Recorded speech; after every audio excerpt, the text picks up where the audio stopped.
Hello and welcome to Hot Dog and a Handshake Classic. Hosting this one, I'm Jayden Ginswider. Joining me is Jolka because Shane is out this week. Jolka, are you ready to get into some WrestleMania 12? I am absolutely ready. I'd like to give my condolences out to Shane, who took a power bomb on a cinder block. That's why he Yeah. can't be here today. Um, this show happened on March 31st, 1996, in front of 18,852 people at Arrowhead Pond in Anaheim, California. Just right there, those numbers compared to WrestleMania today Yeah, they it's just pale in comparison. yeah. To, See how much the event has grown. Yep. On commentary, we have Vince McMahon and Jerry Lawler. Not a huge fan of Vince McMahon on commentary, but It is what it is with Vince yeah, McMahon. Like it was colorful, but the cover, the count, victory. Like yeah. So we start off right into Vince and Jerry are interrupted by the entrances because we're going right into a six-man tag. We have Ahmed Johnson, Jake the Snake Roberts, and Yokozuna versus Camp Cornette, represented by Owen Hart, the British Bulldog, and Vader. yeah, the look on Vince McMahon's face when he got cut off. Mm-hmm. Yeah. Cut off by what time or what was it? Vader. Vader time. I don't remember how. It's time. It's time. It's Vader time. One thing I noted here is that Yokozuna, especially at this time when he had the beard, so obviously not Japanese. Oh yeah, just so obviously Samoan. right. It's really funny looking at it now. And then I love that Vader and Yokozuna just went right for each other. Oh, just absolutely. the two big guys in the match. Two talented big guys. Yeah, really talented big guys. And then Ahmed Johnson was just a beast. Ahmed Johnson is one of the most underrated wrestlers in history, I think. Because I always loved watching him. I think that would be fair. He looked really, really good in this match. Yeah, and that Pearl River plunge he's got, that was perfect. He ended everybody with that. Yeah, so I think that was a real. I think this is just a great performance from him, especially working with Owen Hart and British Bulldog. I think he did really well with those two. I loved the old music when it came on, like the da-na-na-na-na-na. I'm like, oh, that's Bret Hart or that's Owen Hart and the Bulldog. Yep. It was a Vader bomb for the win. The Vader bomb, by the way, is such a cool move. A long Vader bomb. Yeah. Like he had a distance to clear. Yeah. I gave that 3 1/4.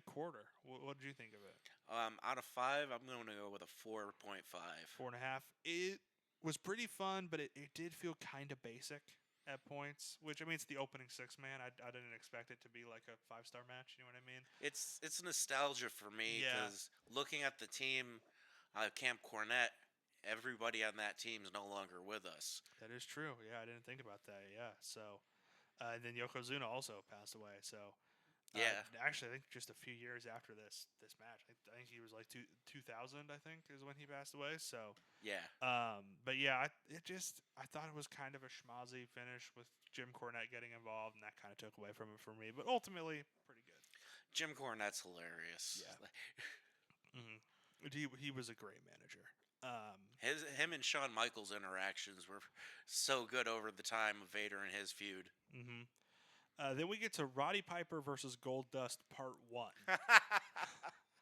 This is a Hollywood Backlot Brawl. Goldust shows up in the Goldmobile. Looked like a Buick. Mm-hmm. It looked like something my grandmother would be driving. Mm-hmm. And I wrote here real glass because Roddy Piper immediately just starts bashing in the windshield and the windows with a bat. Yeah. They got Piper with his Ford Bronco. Yeah, that's what he gets into, a white Ford Bronco. Yeah. Because of course. Right. But this really was kind of the inception of the cinematic match. Yeah, it was an outside the box match for that time. And I think this is something that's been referenced a lot in recent years, because this was something they looked back on during the pandemic when they did the Boneyard match, right? And the Firefly Funhouse, and Johnny Gargano versus Ciampa, the final beat. Like that was when they were doing these cinematic matches, they looked back on like a Piper Goldust to see like how they did that for WrestleMania 12. That was gold with those two. Like, yeah, you can't this was recreate that. really funny. Yeah, this was really fun. So then we go back to the arena here, and we have Savio Vega versus Stone Cold Steve Austin. Savio Vega, another underrated superstar in my opinion. Mm-hmm. They had a very good program going with him. I got to see Savio Vega and Steve Austin in a strap match live at one of the live events that they were throwing. Yeah, that sounds really cool. Steve Austin was the $1 Million Champion Right. at this point. It's weird to see him come out and not hear the glass break It at is, this point. yeah. This is pre Austin 316 even. Like Yeah, that's a within few a months year. away. Yeah. I think that would be probably May or June of '96. I know it's '96. Yeah, I think June. June of '96. Yeah. So Roddy Piper calls in to commentary during this match from his car phone. Yeah. Apparently. It has horrible reception. Yeah. And then a split screen with the OJ chase. I know. I'm like, that's the best part of it is just what they stole the OJ high speed chase. Oh yeah. And it's Piper going after Goldust with a league of cop cars behind him. Yeah. And then back to what's happening in the ring. I think because we'll talk Apex Mountain later, and I don't think Stone Cold qualifies here because it's definitely later in the Attitude Era is his apex. But I think '96 may have been his in-ring peak because this is before his knees start to go. Right. I think this was before the neck injury. I think that happens in '97 or maybe later in '96. But yeah, so it just I think this might have been Austin's in-ring best. I have to disagree. I think 98 was his 98 was his in-ring best? Okay. But this is where he's really breaking out. Like, when he was the ringmaster, and then he came over here as Stone Cold, and he would put the match on slowly, do what he's told, but this is where he's starting to break out and develop the character of Stone Cold. Yeah. He does also have a lot of good stuff as the Hollywood Blondes, teaming with Brian Pillman and WCW. Oh my god! I always forget about that. There's some hidden gems in there. Austin wins after the ref goes down and he hits Savio Vega with a belt shot, and then sells like he just knocked him out with a headlock, like he just wraps him in a headlock until the ref gets up. Yeah. I didn't like this match very much. I thought it was kind of boring for the most part until the kind of the finish and stuff. But I thought, like I said, I thought Austin was doing well. I don't know. Savio Vega just didn't really click for me.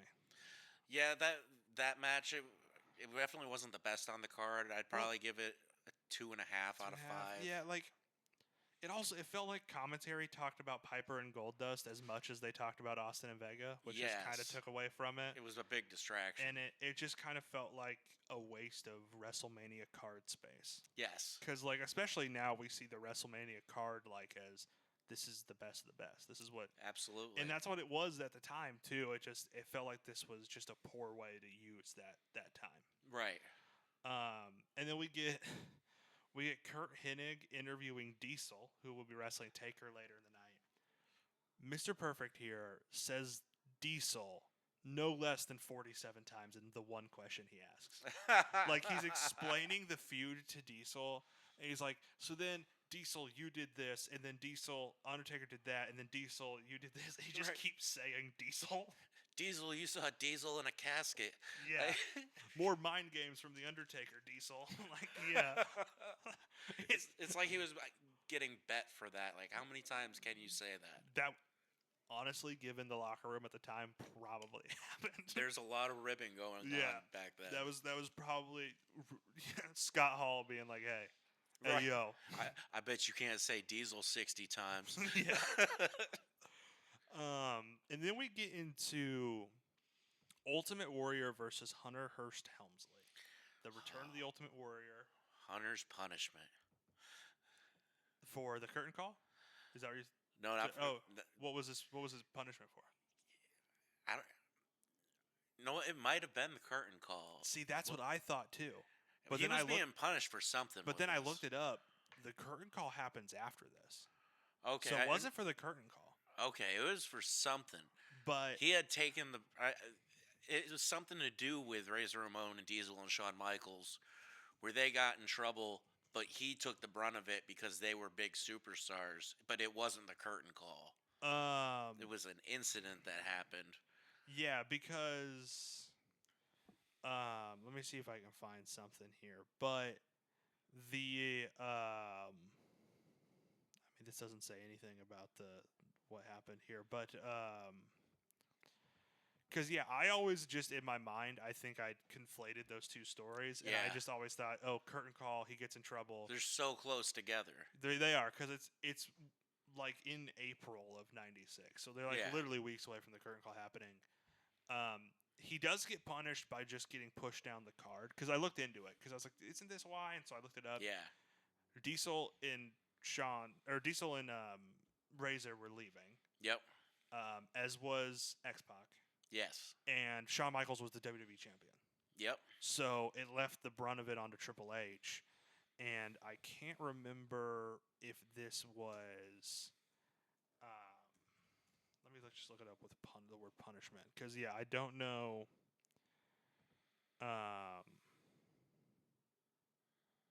let's see. This says... Where did it go? But, yeah, Oh, curtain call happened in May. So, yeah, I think it's just been kind of conflated. I just read he was supposed to be King of the Ring. That's and what they it took was. away the King of the Ring and gave it to Austin. Yes. Because of the curtain call. This was just a separate thing where he got squashed. Yeah, and he did not like it. He didn't. This is kind of interesting. This is Sable's debut. I know. I was looking at Sable. I'm like, oh, there's Brock Lesnar's wife. Yeah. So this is because at one point Vince goes, "We're hearing that her name is Sable," and I'm like, "Oh, so this must have been like the debut of Sable." Yeah. She had quite a run. Mm-hmm. Yeah, Warrior no sells the pedigree. I wrote here Vince is a bad commentator, but something about how he says clothesline is just perfect. Like just the emphasis he puts on clothesline just sounded perfect. Right. But ultimately it was a squash. Warrior does all his moves. I gave it 1 3/4. I thought it was just bad. Yeah, it would be a 1 for me. Yeah, it just shouldn't have been on WrestleMania. No, it should have been on WrestleMania, but it shouldn't have been a squash match. That's fair. That's fair, yeah. Mark Mero was then interviewed by Todd Pettengill. This is his TV debut. His in-ring debut would come, I think, the next night because he brawls with Triple H. Right. Sets up a match. Mero and Sable were married at the time, so I imagine that's why they're making their debut at the same time. They left WCW and go to WWE. So yeah, that sets up Mark Mero and Triple H, and we'll and then they go on to have their runs. So, have you seen Mark Mero recently? I know he looks insane. He's got that same energy, but he throws out a message of like super positivity. The guy is the most positive person you'll ever meet. Yeah. And then we get into Diesel versus The Undertaker. This is the 5th match on the streak. He was 4 in at this point. I think. Let's see. I know he had faced. Let's see. Undertaker's the streak. And okay, he had faced Jimmy Snuka, Jake Roberts, Giant Gonzalez, and King Kong Bundy to this point, and then Diesel was the 5th. This is the longest match on the streak to this point by 10 minutes. So yes. This is when he was really working his way up the card. And I thought it was a pretty good match. It was a certified sirloin beef steak match. These were two huge dudes. You get two guys that are that big and actually have the skill to pull off big man versus big man, because that's not an easy match to do. No, absolutely not. It was great. I don't know anything in particular that you saw in this match. I really liked the double big boot spot. Oh, absolutely. They hit that nice. One takeaway from it, like just one kind of problem I had with it. I felt like they did the Diesel taunts and Undertaker resurrects spot like too many times. Yeah. They just kept going back to That it. should only happen one time. Mm-hmm. But it was a classic Taker match. It was a classic Haas fight. Right. Real brawl. I really liked it. I gave it 3.5 stars. Yeah, I'd give that a 4. Give it 4, yeah. So, but then Piper and Goldust Here we go have again. arrived at the arena.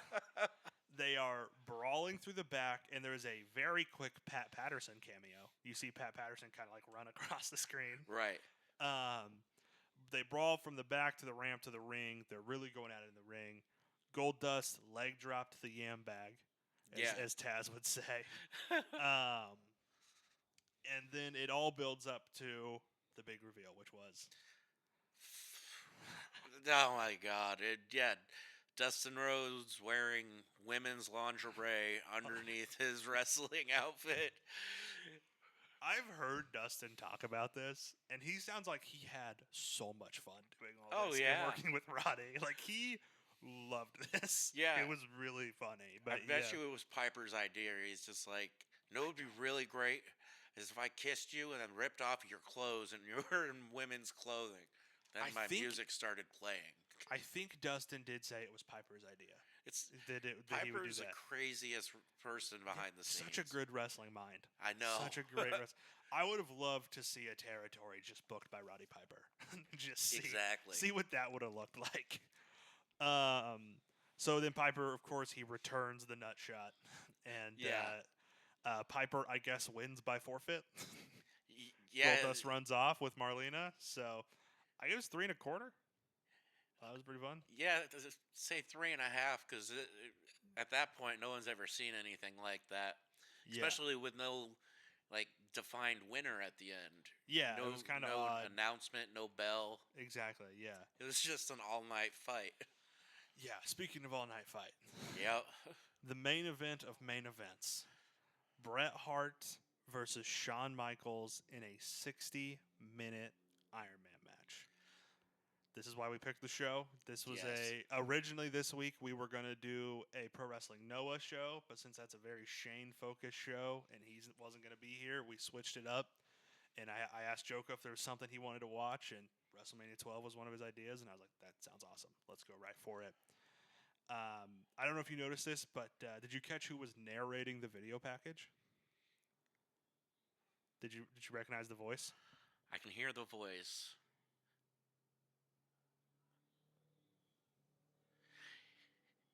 It's the same guy who does for over 50 years, the worldwide leader in sports entertainment. I don't know if it's the same. It was Michael Cole. It was a young Michael Cole. Was that who commentated he narrates over the video package, explaining the story. There's another one too where maybe that was the beginning, the intro to the show. They have will the boyhood dream come true? Yeah. Like that guy. Yeah, the video package right before the match was Michael Cole. Okay. A very young Michael Cole. Bret Hart looked like, I don't know if you remember the old Nintendo game Punch-Out, where after every fight you'd be running and jogging down the street with a lake behind you and a city. It was a perfect running scene. Yeah. And then it's important to note there was a real emphasis on the training. Bret being trained by Stu, Shawn Michaels being trained by Jose Lothario. Yes. And then, of course, it was the HBK zipline entrance. Best entrance of all time. It's got to be up there for sure. Yeah. And then this is the first televised Iron Man match in WWE history. 7 had taken place on house shows previously. 5 of those were Bret Hart versus Owen Hart, and 2 of those were the Rockers versus the Fabulous Rougeaus.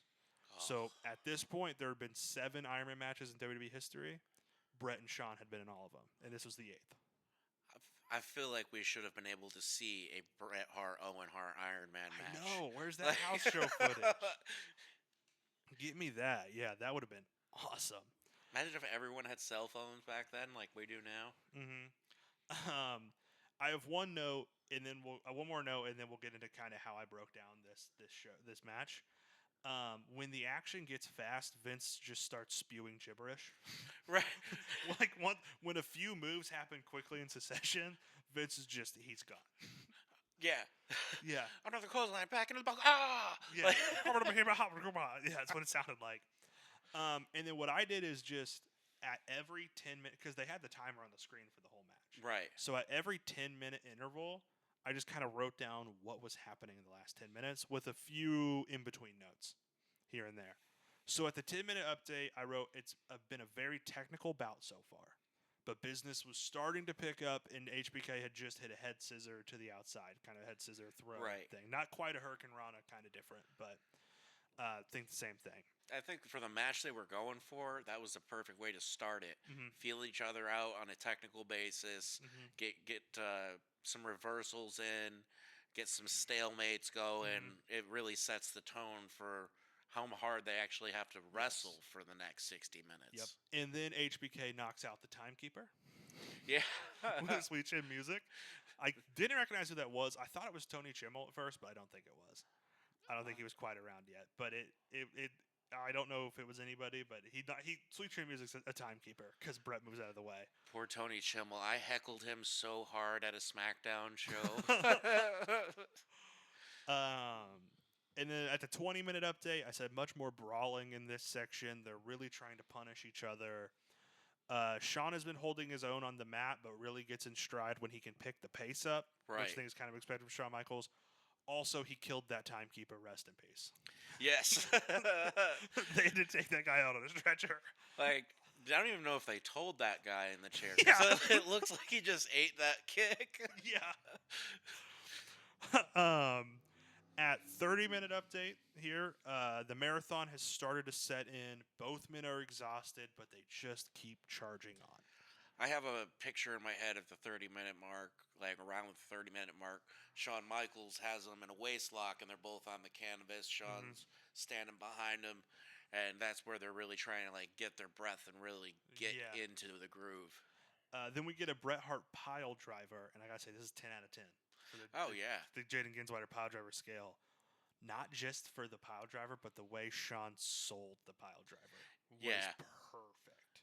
Shawn sells probably better than any other wrestler in history. Where he gets especially in this match, where he gets like thrown over the top rope and just like spikes himself. Like, God, no wonder this guy had back problems, dude. Oh yeah, the way he was selling was crazy. At the 40-minute update, both guys they've gone to some of their bigger shots, but it's just setup moves. Right. No sharpshooter, no Sweet Chin Music yet, no elbow drop. There was the attempted Sweet Chin Music that ended up taking out that timekeeper. Yeah. I understand at this point his family had been alerted to his passing. So. Oh, okay. I don't think they moved the body, though. Yeah. And at the 50-minute update, I wrote, this is a lot of slugging. Like, they're all in for the quest for gold. Like, they are just time is running short. So we have 10 minutes left. Yep. At this point, I started, after every big move, pausing, taking the timestamp, and writing down what happened. So now we get specific. Okay. At 6 minutes 40, Bret hits a superplex. At 6:13, he attempts a sharpshooter for the first time all match, but then Shawn blocks it, kicks up at him. At 4 minutes and 50 seconds, Bret attempts the second rope elbow, but Shawn gets his feet up in the air, kicks him in the face, which I thought looked really, really good. Yeah. At 3 minutes 45, Shawn lands a big forearm. At 3:40, he kips up. Out of that, he hits the rebound back elbow at 3:17. And then at 3 minutes, Shawn hits a 180 double axe handle from the top rope. I don't think I've seen anybody do that before. Seems like a kind of simple move that I just don't see people do. Like a 180 into an axe handle. Right, that's been one of Shawn's things he's done for years. Mm-hmm. At 2:27, Shawn hits an elbow drop. So this is when we're really starting to pick up. At 2:02, Shawn hits a gut-wrench powerbomb that just looked brutal. Right. That looked ahead of its time. Like yes. That feels like it should be happening much later. Like in now. That would look really good. At 1:48, Shawn hits a moonsault on a standing Bret Hart. Yes. Oh, one where it looks like he took a knee to the chin. Yeah. Yeah. At 1:20, he hits a diving Hurricane Rana on Bret. And then at 36 seconds, Bret catches Shawn midair. At 33 seconds, he finally gets the sharpshooter locked in. At 33 seconds, a 12-year-old me is going, no, are you kidding me? And then time expires. 0-0. That breaks every Shawn Michaels fan's heart. Yeah, because you think it's over. It's done. And then when you see Gorilla Monsoon pass Bret Hart, there's that little flicker of hope. Gorilla Monsoon, this is his first night as president of the WWE, or the WWF at the time. He, in his first act as president, is to instate a sudden death overtime. We will have a winner. Right. Those words are iconic with that match. Yeah. And then sweet chin music, and the boyhood dream has come true. Yes. Can't give it any less than 5 stars. Oh, no, absolutely not. That's the greatest match of all time, in my opinion. Yeah. Now, do you know what Shawn Michaels said to Bret Hart when he was on his knees holding the belt and Bret was standing in front of him? No. Get out of my ring. Seriously? Seriously. Oh, my God. No wonder Bret Hart hated him. They hated each other for so many years. So, what I realized about this match and what made it so interesting to me, because I have definitely watched this match, but it had probably been like 8 years. Right. Somewhere in that range since I've seen it. Pre-match, just thinking about it overall, pre-match there's that heavy emphasis on the training as the two. And I think it's because this match was about the evolution of the wrestler. Right. It starts out very basic. They're doing very basic headlocks and, takedowns and maneuvers, like very early wrestling training ideas, right? Yes. And then as the match moves on, we start to see them develop. We start to see Shawn hit some of his more flying moves and Bret do some different submissions, and you're seeing their movesets develop, and you're seeing them verge off on different paths. Right? And then as the match continues even farther, that's when we start seeing the moves that are synonymous with these two. Bret Hart's second rope elbow, Shawn Michaels' top rope elbow, the sweet chin music, the sharpshooter, like the pile driver from Bret. Yeah. Like the spinning back elbow from Shawn Michaels, like on the rebound. All of that, it really highlighted the difference in them by starting at what was the same. Right. Because, every wrestler has that basic training, right? Yes. And they kind of took that and built out of it, and that's what they built the match on. So it was like, we're going to give you an hour, and in this hour, we're going to tell the story of our entire wrestling careers. Exactly. Through moves. With two men who hated each other. So that was what was really interesting to me about it, and I really liked that. So let's get into our categories. For the whole night, what was the best moment for you? Oh, that second sweet chin music when he fell onto Bret Hart and hooked that leg. Mm-hmm. And yeah, that's just for me. That I was victory. Gonna say one of two things: either the zipline entrance, yeah, was awesome, or just that shot of Shawn sitting in the ring with the title in his hands, just staring at the title. Like, it's such an iconic shot. Now you know he said, "Get out of my ring." I know he said, "Get out of my ring," but yeah, that was for me. I think just the shot, because that sold the moment. We talk about Shawn selling. He sold the moment there. Oh, absolutely. And I don't think he had to sell. I think that was real. That was a genuine reaction. That was, I have been fighting for this title my entire life. Right. And now I'm here. MVP of the night. Who had the best performance of the night? That's a hard one. Mm-hmm. It's got to be Shawn and Bret. I think we just got to give it to both. We just got to give it to both of them. Like, you can't separate those two on this one and say one was better than the other, because they really came together and made that match what it was. Yeah, because they were just both perfect. Yeah. Heat check, the best performance in a short amount of screen time. I guess you could give this to the Ultimate Warrior. I don't know. What would you say? A 6-man tag A match. six man tag. I guess I could give it to that. Especially, I feel like Ahmed Johnson was kind of the third man of his team. I think I would give it specifically to him because I think he got the least amount of time out of him, Jake, and Yokozuna. Because I think it was built more around Jake and Yokozuna. Right. And so, but I think he did really well in the time he was given. I forgot Ahmed Johnson was in that match when I saw him come out. It's like perfect. I love Ahmed Johnson. Apex Mountain. So this is where we kind of debate: was this the top of someone's career? I don't think anybody here qualifies except for the main. Well, would you say this was the apex of Goldust?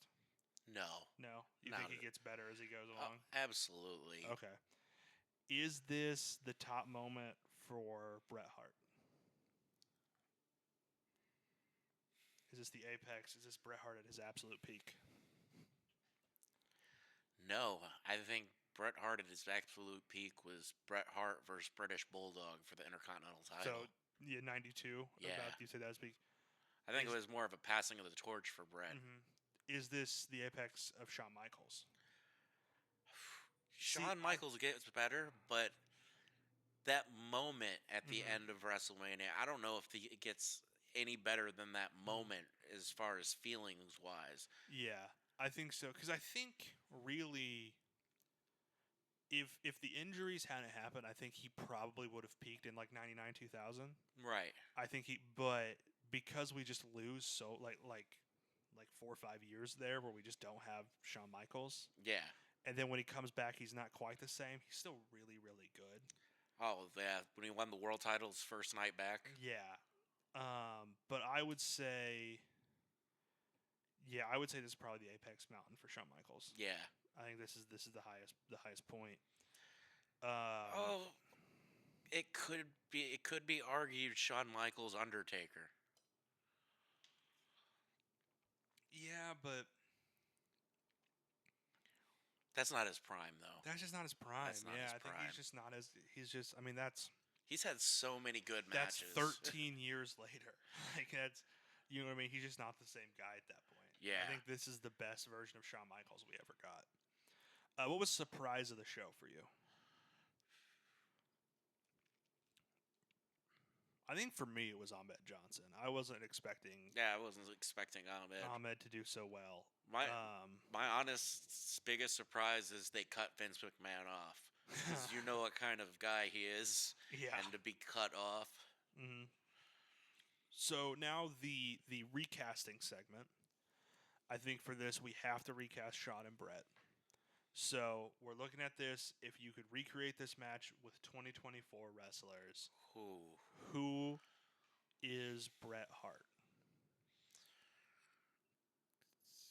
And I mean, you talk about passing of the torch, like he's not. I think Danielson's the closest we have to Bret Hart right now. To 96 Bret Hart. Because Danielson's at a point in his career where, as AEW champion, he's gonna pass the torch soon. I'd argue Chad Gable. Yeah, but if this was Bret Hart in like 1989, 1990, maybe. Yeah, because Chad is just starting out. Because he's just kind of hitting that stride. You know what I mean? Yeah. Like right now, Danielson is an established guy, and Bret was an established guy at this point. I mean, as far as technical skills, absolutely. Yeah. So I think we should go with Danielson. All right. And then who is Shawn Michaels? The next big guy coming up. Kind of an athlete guy, can get on the mat. Like, that's something I've never asked myself who the next Shawn Michaels would be. Yeah. Well, because, I mean, it's been said a lot. I think a lot of people considered AJ Styles the next Shawn Michaels, and then after that it kind of went to Adam Cole. But I think right now, neither of them really fit the Shawn parallel for 96. Yeah. You know, I think AJ's more in his, like, 2005 Shawn Michaels kind of era, and Adam Cole kind of somewhere in the middle. But somebody who is just moving up the ranks as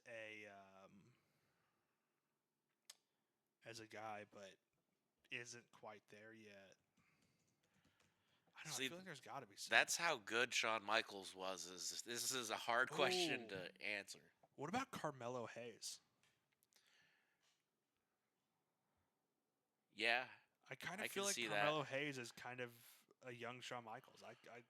And I mean Carmelo Hayes is a guy who is trained extensively with Shawn Michaels in Yeah. NXT. So, yeah, I think that would be the I think recast that'd be of this a good match. one. And I mean Danielson and Carmelo in an Iron Man match would, I mean that would put butts in seats like that. That would be awesome. If it were 15 or if it were 10 years ago, I'd say Dolph Ziggler. Maybe I think that would have been a good one a while back. Yeah. Best double feature. So if you were gonna pair, you're gonna watch two matches. You know one of them's gonna be Bret and Shawn from WrestleMania 12. What's the other match you watch? From a Bret Hart perspective, if you want to do like a Bret Hart double feature, I think either Bret Owen from a couple years before this, Oh, from any WrestleMania. or from just any match that you would pair. You're like, I want to sit down and watch two matches. I want to watch Bret Shawn, and I want to watch something that fits well with that. I think Bret Owen or Bret Bulldog would be great options here. Yeah. I don't know. What do you got? Trying to think of. Shawn Michaels and Diesel. Shawn Michaels and Diesel? Yeah. That's a good one. I think I would probably go Bret Owen. I would probably watch that and then watch this. Right. But yeah, I think that's good. And then, we have this concept of the Wrestling Criterion Collection. It's like in film, there's the Criterion Collection. All the greatest movies go into it. Yeah. For us, as we review things, if we think something deserves to be there, we add it. And I think Bret Shawn absolutely fits the Criterion Collection. It joins Mankind versus The Undertaker, Kenny Omega versus Kashika Okada from Dominion, Adam Cole versus Johnny Gargano from that takeover we watched. Yeah, that was a good match. Mitsuharu Misawa versus Kenta Kobashi from 2003, and then just the entirety of All In 2018 because that set up so much in wrestling. Right. So yeah, that is the sixth.